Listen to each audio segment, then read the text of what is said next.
Estamos de regreso en Despierta con CDN y ahora toca hablar con el doctor José Miguel Gómez. Los viernes son maravillosos porque hablamos de salud mental. Escuchen el tema de hoy. ¿Cómo superar el sufrimiento? Las claves. Gracias, doctor, por venir. Buenos días, muy buenos días. ¿Cómo está, doctor? Buenos Lo días, veo muy bienvenido. bien, una noche anterior de lluvia. Sí, señor. De verdad, la capital y dicen que hoy va a llover y el domingo también. Vamos a tener fin La de lluvia, semana de agua. la lluvia tiene su significado. Correcto. Mira, el tema de hoy es una petición de una amiga del programa, de tantas amigas que nos escuchan, que llamó y me dijo, doctor, hable sobre el sufrimiento, cómo una persona puede evitar el sufrimiento. Y yo le dije, mira, el dolor y el sufrimiento no se puede evitar. Estamos viviendo en la posmodernidad, en el hedonismo, donde se habla mucho del placer, del éxito, de la felicidad positiva, de la visibilidad, ¿verdad?, de las desinhibiciones, y la gente como que le han borrado de la cabeza que existe el dolor y existe el sufrimiento. Y siempre nos han asociado como que el dolor es malo, el sufrimiento es malo. Y no es así, no es así. Y nos han dicho y nos han construido, diríamos, sistemas de creencias distorsionados y limitantes sobre eso. Un clavo saca otro clavo, deja las cosas al tiempo que las supera, eso nos han construido. Pero uno sabe, lo que hacemos psicoterapia y acompañamos personas a superar dolor y sufrimiento, de que el sufrimiento no es malo. Puede ser que usted tenga una situación, una adversidad, una crisis, ¿verdad? Y usted puede, después de eso, salir más positivo, usted puede salir más enfocado, más motivado, le puede servir ese espacio de sufrimiento para madurar, para crecer. Víctor Frank lo decía, es más significativo y más poderoso el que se levantó que el que nunca se ha caído. Porque el que se aprendió a levantar del sufrimiento, de una crisis, manejó una adversidad, es entendible que es una persona que se conoce, que sabe cuáles son sus fortalezas, que sabe cuáles son sus debilidades, que desarrolló las cosas básicas para crecer. Desarrolló fe, optimismo, esperanza, actitud positiva. El dolor es inevitable, siempre se ha hablado de eso, ¿verdad? El dolor tú no lo puedes evitar de algo que te impacte. Ahora, el sufrimiento es una opción, es opcional. Es usted que decide si después de un proceso usted se queda sufriendo, se victimiza y se queda toda la vida rumiando el mismo pasado, los mismos temas, el mismo contexto, y de ahí en adelante, de ese sufrimiento, pasa a una patología, a una soledad enfermiza, a una victimización, a un refugio negativo, como hay gente que después de un sufrimiento no comprensible se auxilia en el alcohol, en una droga, en una situación evitativa, no vuelven a competir, no vuelven a tener presencia. Entonces, ahí el sufrimiento es dañino, es malo.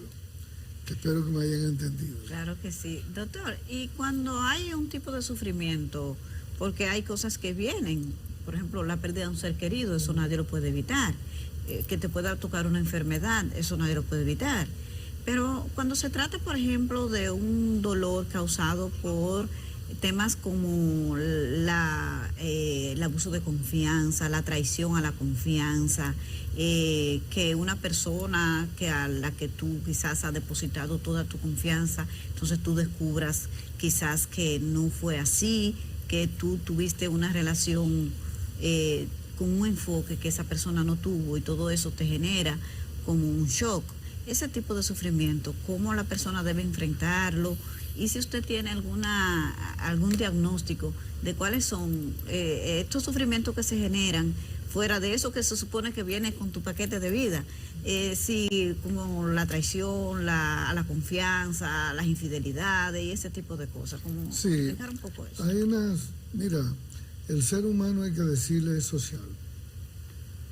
Y el cerebro es social, la cultura es social.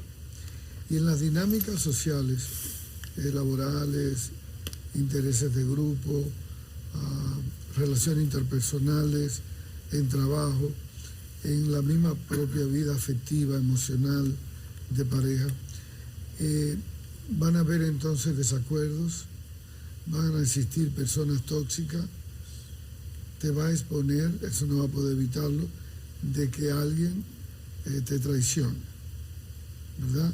Esa es una posibilidad. Y por el hecho de que tenga esa posibilidad y esa vulnerabilidad que nos puede llegar a cualquiera, no tiene por qué ver la vida arruinada, ni tiene por qué alejarte de la persona, ni tiene que deshumanizarte o desapegarte del contexto social. Simplemente es aprender a tener la habilidad y la destreza de olfatear cuál es esa persona tóxica, perversa, mala, que es narcisista o es psicópata o es pasivo-agresivo, es una persona dañina, es una persona que usa el chisme para dividir, es una persona intrigante. Entonces, cuando hay una persona que te busca por intereses creados y que te puede en momentos determinados hacer daño, simplemente esa persona hay que ponerle límite. No hay que ser confrontativo y desafiante. Poner límite a la persona. Sacarla de tus espacios de socialización o simplemente seguir enfocado fuera de esa persona y seguir con las metas, con los propósitos de vida. Lo que pasa es que la persona que tiende a hacer el sufrimiento, donde queda dañado, es cuando cree que lo hizo mal.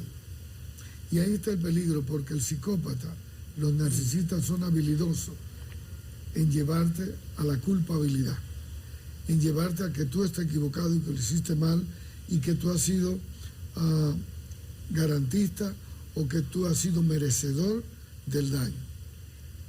Y ahí es la patología de esas dos personas. Entonces lo más importante es que en la traición nunca te victimices, nunca te culpes, nunca te juzgues, simplemente acepta que esta persona se equivocó, no estaba dentro de tus vínculos afectivos. Vamos. Y si se retiró, se fue. Déjalo ir. No quiera luchar por quedarte con él, por estar cerca de él. Entiéndelo y sigue. Pero ponle el límite, sácalo y déjalo ir. Bueno, yo no lo usted hablar, busqué una cita del Principito que me la había mandado. Dice, si alguien se disculpa y no cambia, no era disculpa, era manipulación. Ahí vengo yo con el desengaño, ese tipo de sufrimiento. ¿Cómo se puede caracterizar? Porque es tan amplio eso de sufrimiento. Pero vamos en la misma línea que usted estaba de la traición. El desengaño, visto como que te han robado, estafado la confianza. Entonces hay cierta indefensión. Interpréteme eso. Cuando el sufrimiento impacta mucho, cuando está precedido de un daño emocional no resuelto.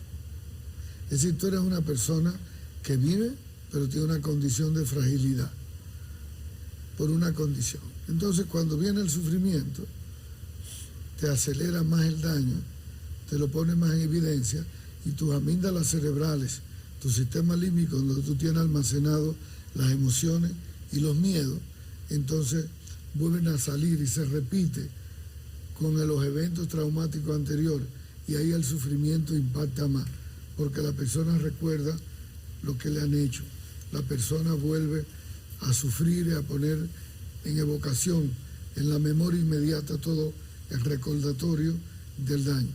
Y entonces ahí el sufrimiento del dolor se monta mucho en una personalidad depresiva, y la personalidad depresiva lo que tiene quebrado es el espíritu.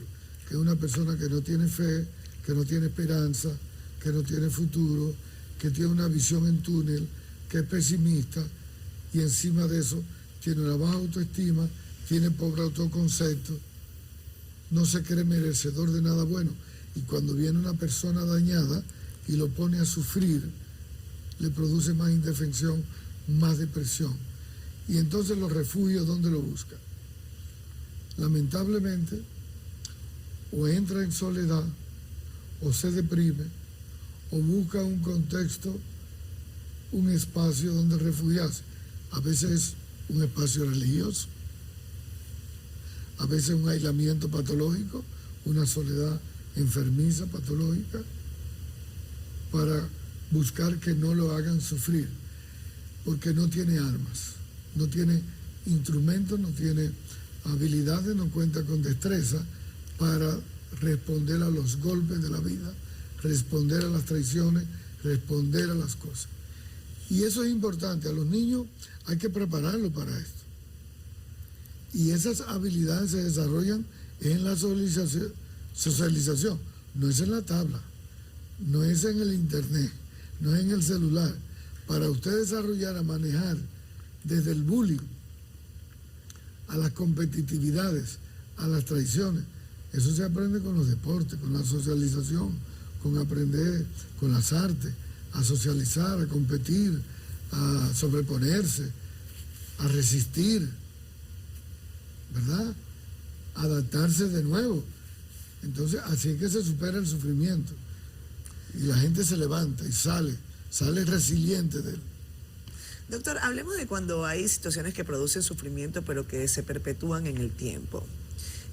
Situaciones que hacen a la gente sufrir de manera regular y quizás no tengan que ver con asuntos ni siquiera de cómo lo evalúa el individuo, sino que hay situaciones que hacen que la gente sufra. Por ejemplo, situaciones de extrema pobreza, situaciones de que eso evidentemente hace sufrir al que lo tiene que vivir y también a otras personas, pero eventos que causan sufrimiento de manera recurrente en el tiempo, que pueden ser externos, por ejemplo, pobreza, por ejemplo, enfermedades, la llegada de una enfermedad catastrófica, cómo hacer para tratar, yo no sé si superar sea la palabra, pero cómo lidiar con esa situación de la mejor manera posible. Hay situaciones que usted sabe que se van a prolongar durante un tiempo y que no está necesariamente vinculado a lo que usted puede controlar. Mira, Catherine, cuando el sufrimiento entra en el contexto social, es más complicado, porque